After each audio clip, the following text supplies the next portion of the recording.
L'installation, la décision de venir travailler ici, c'était une espèce à la fois de silence et de plénitude. C'est-à-dire quand j'ai pris la décision de venir travailler ici, j'ai mesuré quelque chose qui allait sans doute être adéquat à l'état du projet plastique ou esthétique dans lequel j'étais. Effectivement, la grandeur de l'espace, la monumentalité, m'a permis de projeter comme ça, de façon idéale, des conditions à la fois théâtrales et sacrées, finalement, de quelque chose qui est ma vision de l'art. Ce que je disais tout à l'heure, c'est la disposition comme ça polyphonique de l'activité. Je peux mener de front et dans le temps des tableaux qui correspondent à un projet général et qui me demandent justement des temps de réalisation variables. Je m'installe dans cet espace comme si c'était un espace entre l'archéologie de mon propre projet et la construction, l'architecture d'un projet à venir. Donc c'est vraiment un lieu assez parfait, on va dire, pour lancer une productivité, réfléchir et lancer une productivité. J'aime beaucoup cet endroit. Après, c'est évident qu'il détermine un moment de mon parcours. Je ne pense pas comme une solution définitive. C'est un atelier qui a permis de mettre à plat les différents chantiers d'un projet qui s'est élucidé, on va dire, depuis une quinzaine d'années. Et sans doute qu'à un moment, un autre espace s'avérera nécessaire pour rebondir au-delà de ce que je suis en train de produire ici. En tout cas, voilà, c'est ouvert. C'est une définition extrêmement productive pour le moment, et sans doute que le désir m'amènera à penser une opération architecturale différente à une autre occasion. Et ce qui est bien, c'est que l'atelier vit au-delà de ma propre activité, au-delà de ma propre présence ou absence. Il y a quelque chose qui est une caisse de résonance que j'espère la plus juste possible, en tout cas compte tenu du projet formel et esthétique que j'ai en tête. C'est vrai, en plus c'est totalement vrai.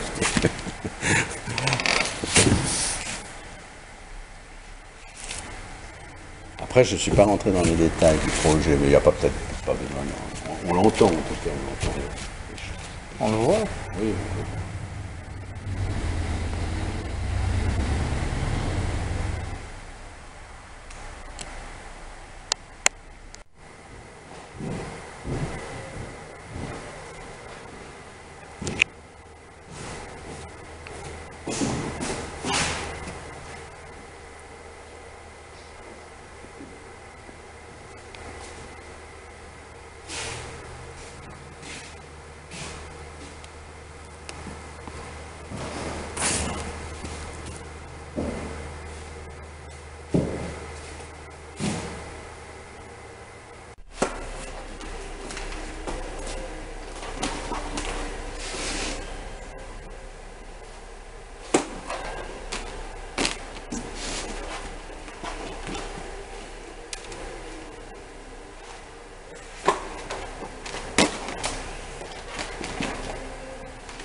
Ça peut correspondre. Voilà les flèches.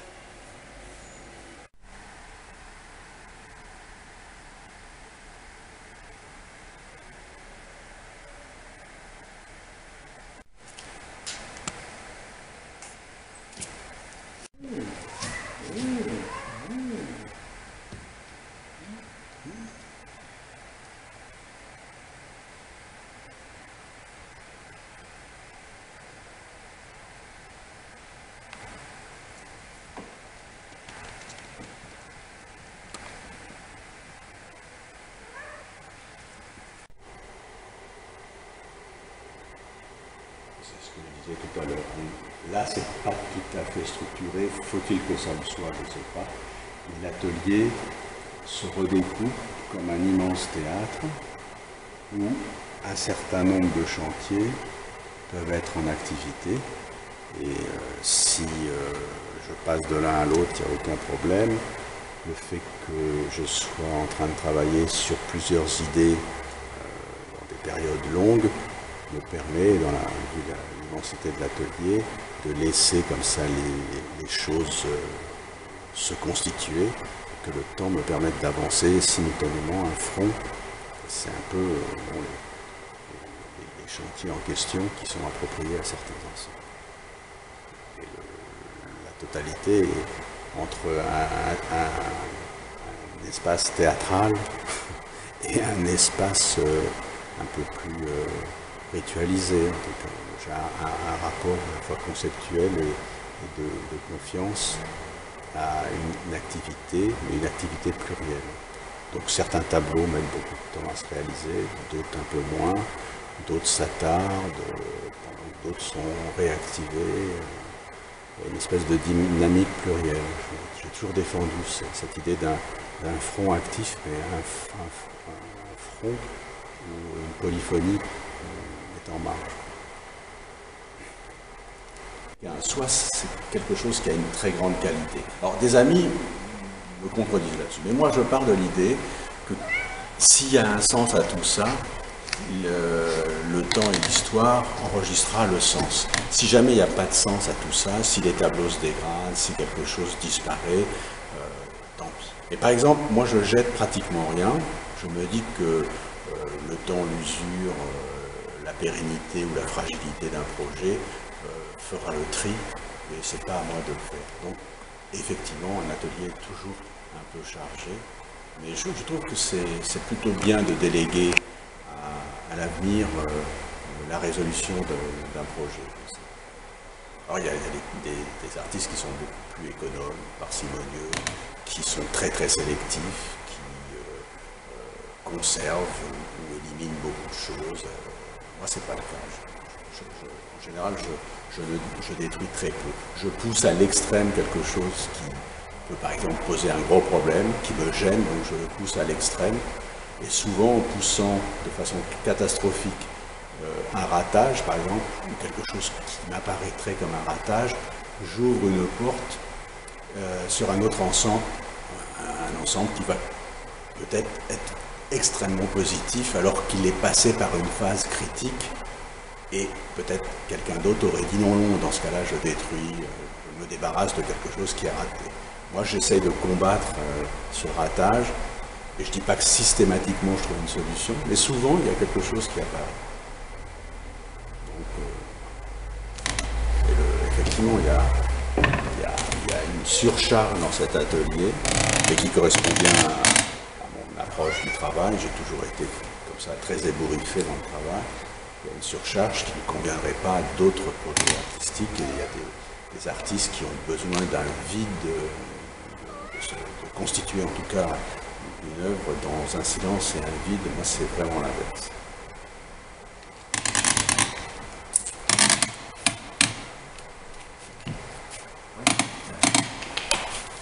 Qu'est-ce que tu me dis, hein? Qu'est-ce que tu racontes? C'est quelque chose? Bishop, vous voyez, enfin, tu vois qu'est-ce qu'il faisait Bishop comme peintre? C'était un peintre qui était chez Fournier. Alors là, c'est marrant, ça revient à ce que je disais à l'instant, qui produisait très peu. Et Fournier attendait une exposition de Bishop, il attendait 4 ou 5 tableaux, voire 8 tableaux. Il attendait une fois comme ça. C'était presque en train de se faire, mais comme la chatte de Bishop venait d'avoir des petits, l'exposition n'a pas eu lieu. Ouais.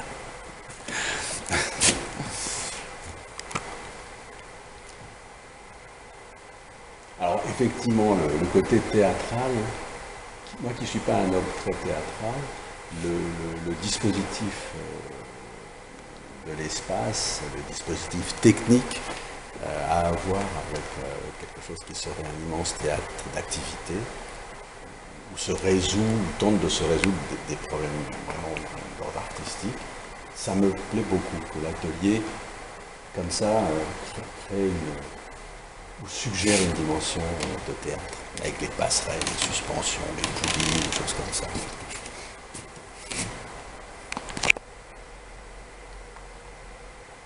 Je dis beaucoup de choses.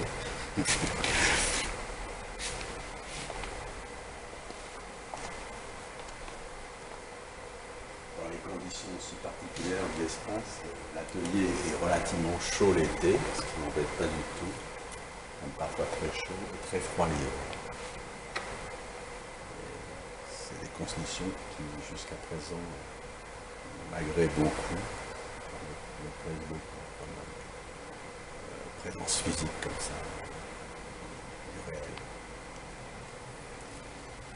Des partitions, comme du papier à musique, comme comment on appelait ça à une époque, il y avait des rouleaux de papier pour le piano mécanique dans les fanfares, dans les foires, dans les bastrins, tout ça.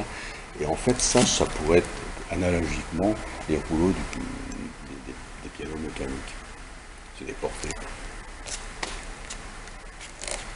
Ou les compas.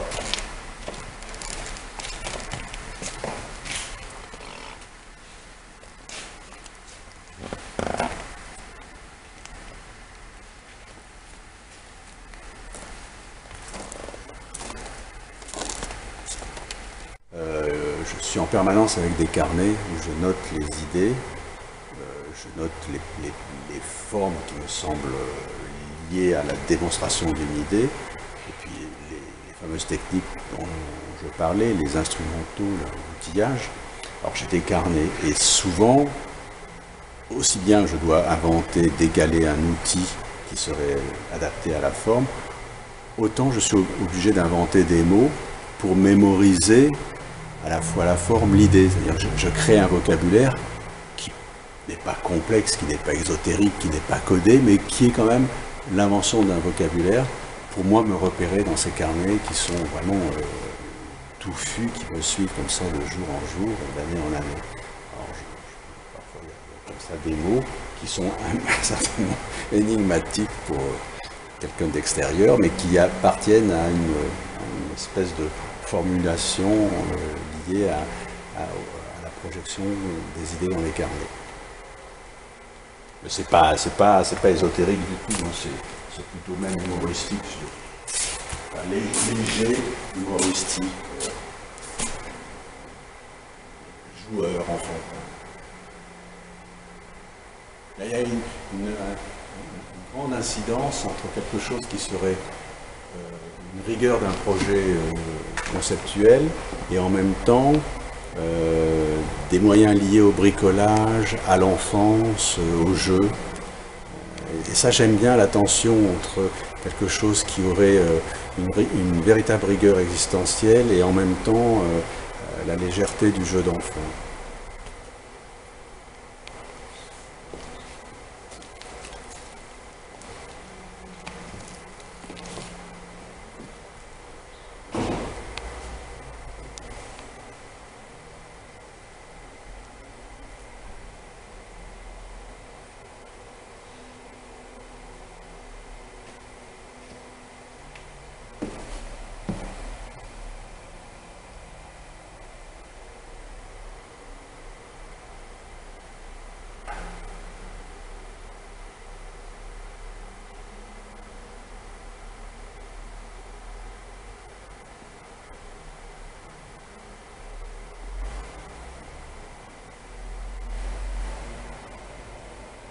Derrière la poutre, bon, c'est au...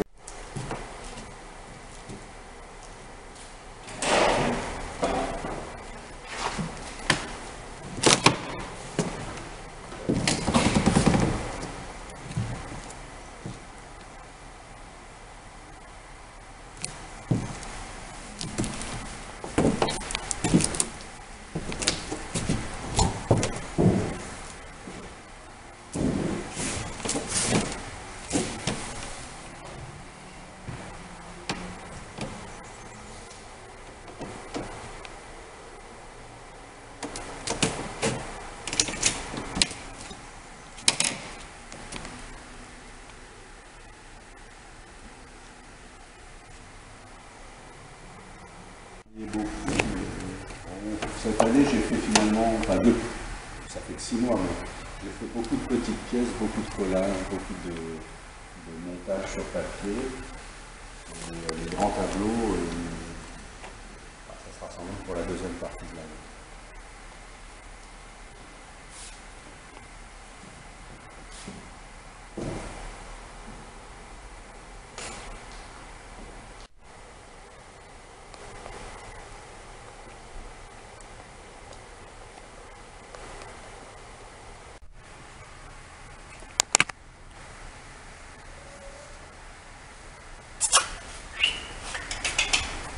Allez, viens. Tu les caches, hein, tes bébés. Tu les perds ou tu les perds? Carrément, tu es là.